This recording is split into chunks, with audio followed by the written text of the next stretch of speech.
U.S. President Donald Trump is angrily denying the New York Times report that the FBI was investigating whether he had been working for Russia. And you know that answer better than anybody. I never worked for Russia.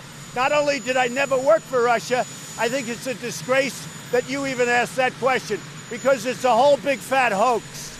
It's just a hoax. CTV's Richard Madan joins me now in Washington, so he was pretty vociferous in his denial of this, but how troubling is it? It's a bombshell story. There's a pair of them that rocked the White House over the weekend. I mean, just take a step back.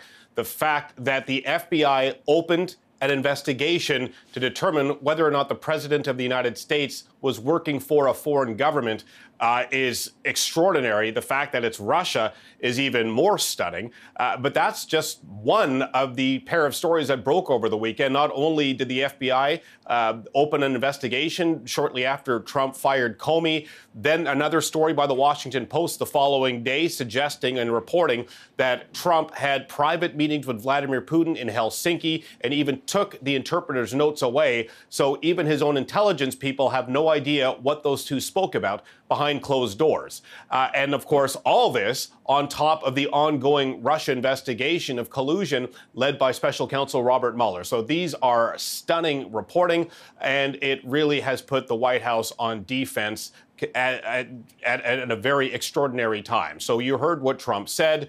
He said he didn't work for Russia, which is also mind-blowing that he would have to say that. Secondly, the fact that he is now lashing out at the intelligence community, the FBI, the CIA, calling them dirty cops and so forth. So the problems continue, and this cloud continues to hang over his head as we're in the midst of a historic shutdown. Yeah, and more on the Mueller investigation just for a moment, because it would seem that Trump's attorney general, well, the nominee, William Barr, is speaking about the Mueller investigation, maybe saying that it should become public. Well, he hasn't spoken yet. He's going to appear before confirmation hearings tomorrow. So part of his text was released today.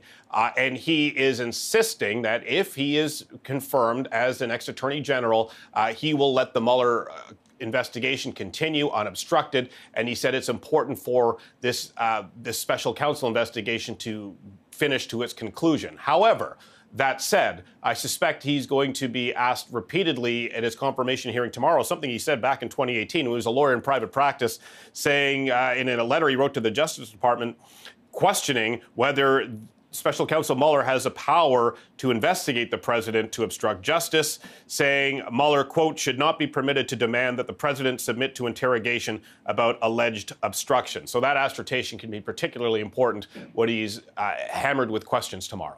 And all this with this shutdown continuing. Any movement at all on that front? Now, both sides have dug in, and every hour, every minute that the shutdown continues, it is becoming more historic. It is already the longest shutdown in American history, and we're starting to see some real-life impacts across the country. Lineups at airports from Atlanta to Houston to all other airports across the country. You're seeing long lineups. Some terminals have to be shut down and closed temporarily because there aren't enough TSA agents to provide the security screening. You have air traffic controllers who are working without pay. There's a pretty big story here in the U.S. thanking Canadians because Canadian air traffic controllers sent the Americans pizzas over the weekend as a part of solidarity. You're also starting to see farmers unable to get emergency loans. Several scientists and economists that collect data aren't able to do that. So the longer this continues, we're going to start to see real pain throughout the economy. And a new poll over the weekend shows that over half of Americans directly blame President Trump for triggering this shutdown. No president wants to be held responsible for a government shutdown, especially the longest shutdown in U.S. history. But a whole series of polls suggest that Americans are blaming Trump for the problems that this is causing. Richard Madan in Washington, thank you. You bet.